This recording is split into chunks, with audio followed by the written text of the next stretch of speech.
Hello à tous! Bienvenue dans cette 19e vidéo.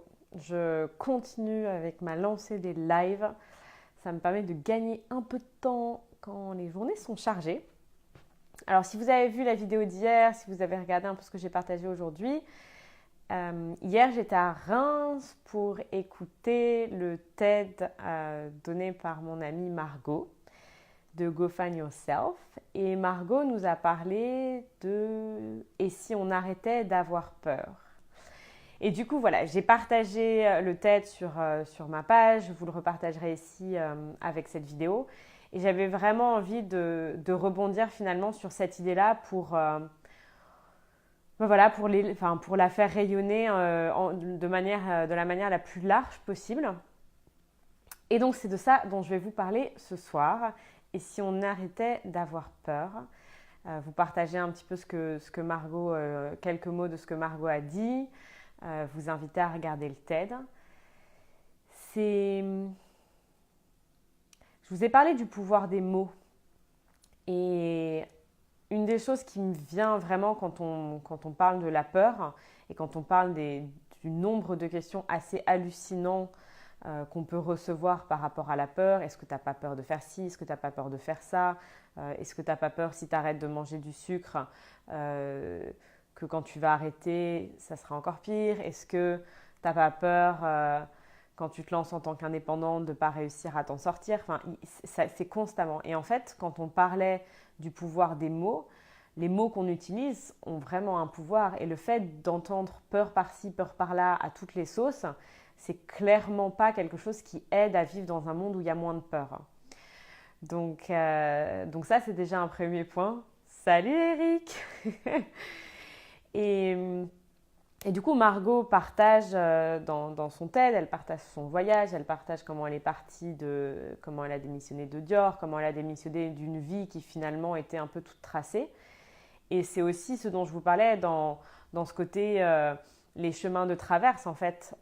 Quand on quitte une vie où on a fait, je sais pas moi, au moins 5 ans d'études, plus bossé 5 ans dans le même domaine et que tout d'un coup on se dit que ça va plus et on sent qu'on doit changer finalement de voie, bah, c'est sûr qu'il y a cette peur qui arrive et qui est là. Et en fait, la question qui se pose après, c'est est-ce qu'on veut rester à transi de peur? Est-ce qu'on veut que ce soit cette peur qui dicte nos actes, notre vie ou pas? Et c'est vrai que c'est quelque chose que j'ai pu expérimenter. Alors Margot a un art de partager tout ce qu'elle vit de manière, voilà, par écrit d'une manière qui est absolument merveilleuse. Et quand elle a créé Go Find Yourself, quand elle était en voyage, c'est vrai qu'il y a beaucoup de choses, et c'est comme ça qu'on s'est rencontrés, il y a beaucoup de choses qui ont résonné finalement chez moi après être partie juste 6 mois en voyage toute seule, parce que c'est question de « et t'as pas eu peur ?» Et c'est pareil, en fait, je ne sais pas combien de fois en fait, on m'a posé ces questions-là, à partir toute seule en sac à dos, partir faire du stop, partir faire du camping, dormir toute seule en plein milieu de la montagne, après avoir fait 3 jours de randonnée toute seule.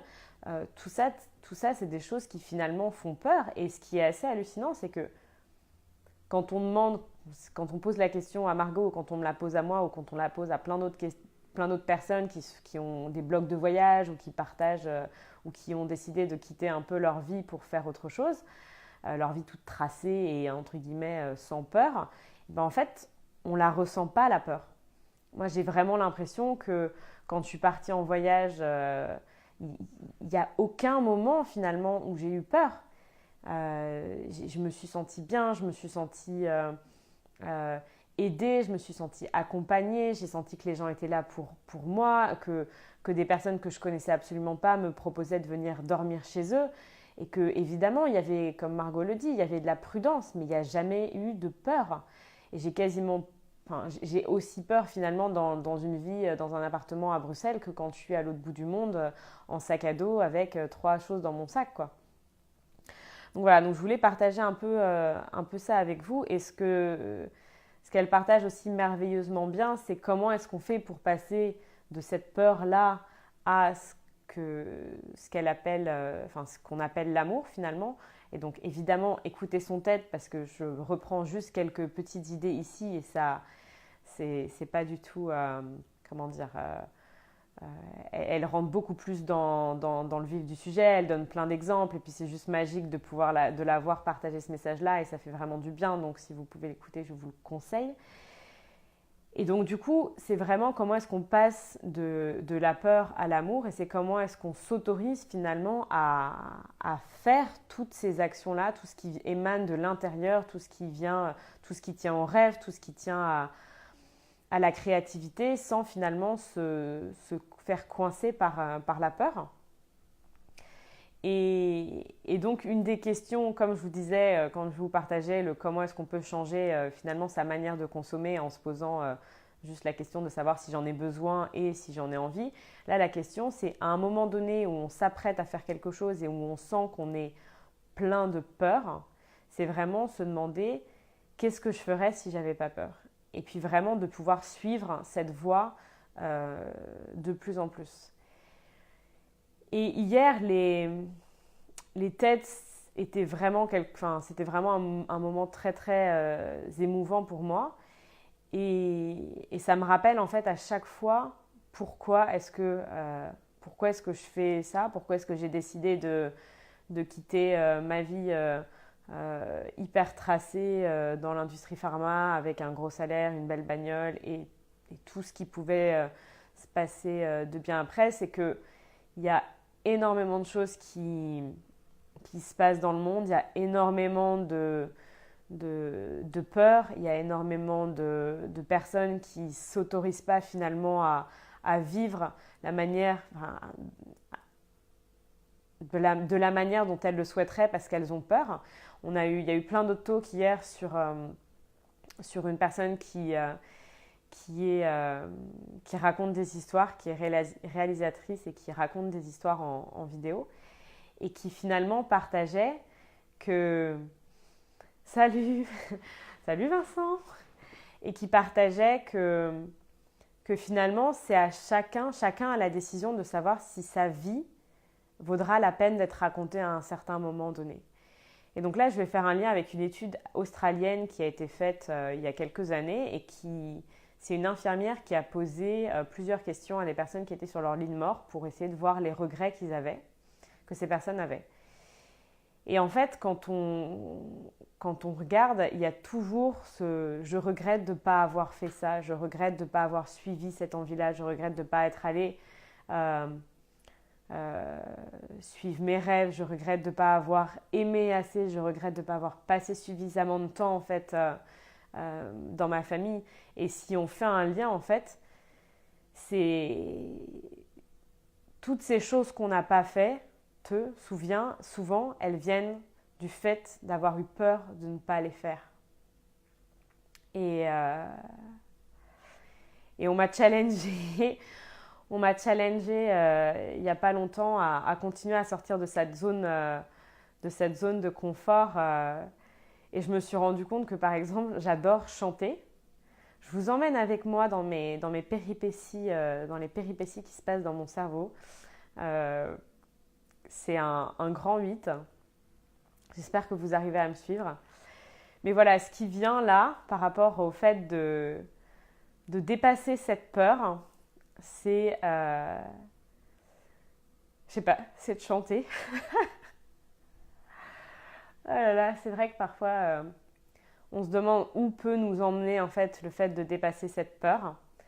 Et ce qui est magique, c'est que plus on la dépasse, en fait, plus on s'autorise à faire plein de choses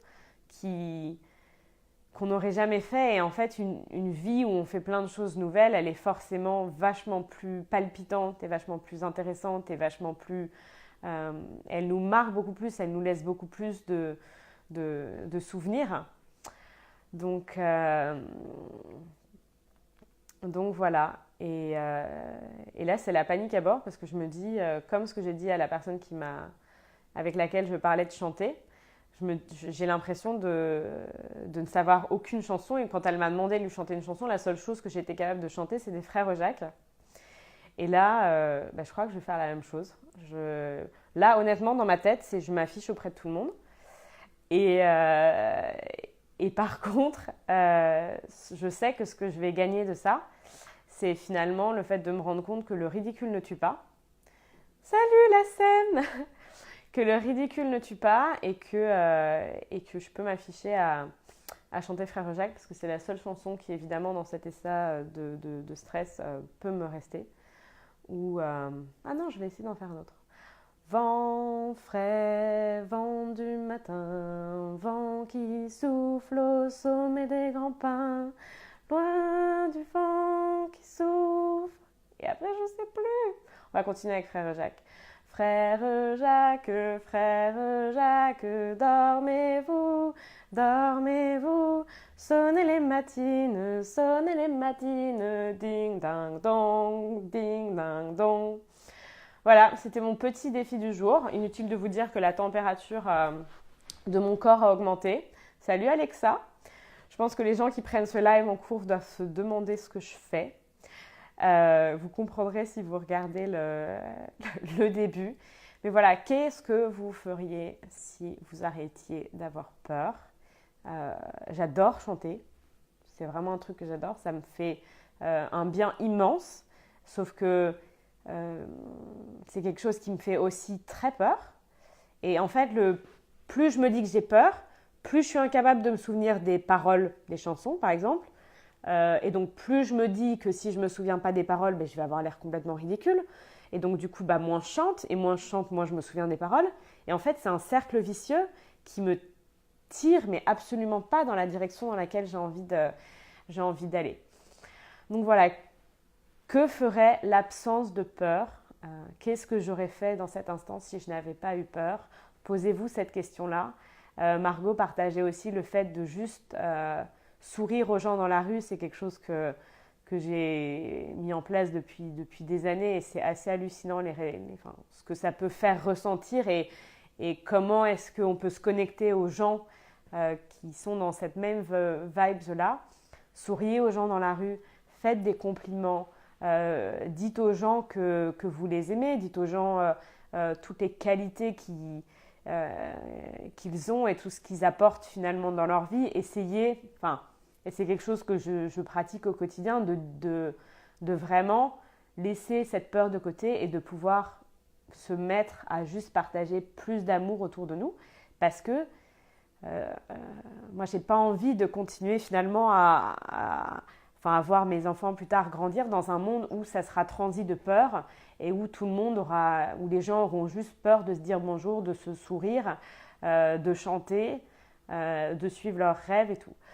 Donc voilà ma manière finalement de vous inviter à regarder le TED de Margot qui est absolument merveilleux.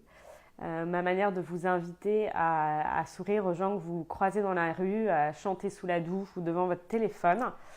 N'hésitez pas à me taguer si vous sentez que vous avez envie de pousser la chansonnette, comme on dit. Et voilà, je vous fais plein de bisous et je vous souhaite une magnifique soirée, un magnifique week-end.